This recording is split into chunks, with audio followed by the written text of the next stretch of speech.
Im wievielten Monat? 6. Monat.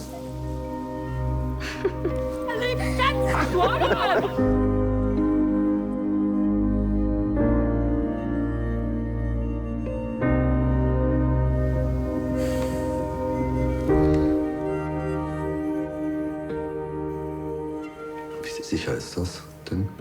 98%.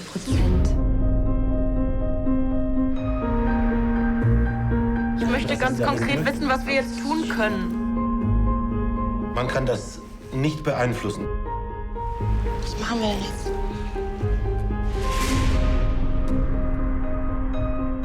Dein Bruder ist schwer krank. Dann macht die Natur solche Sachen.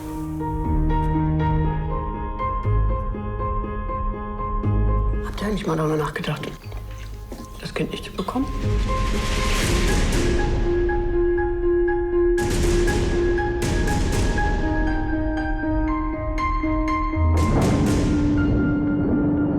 Was? Sie redest mit deiner Mutter darüber, aber nicht mit mir.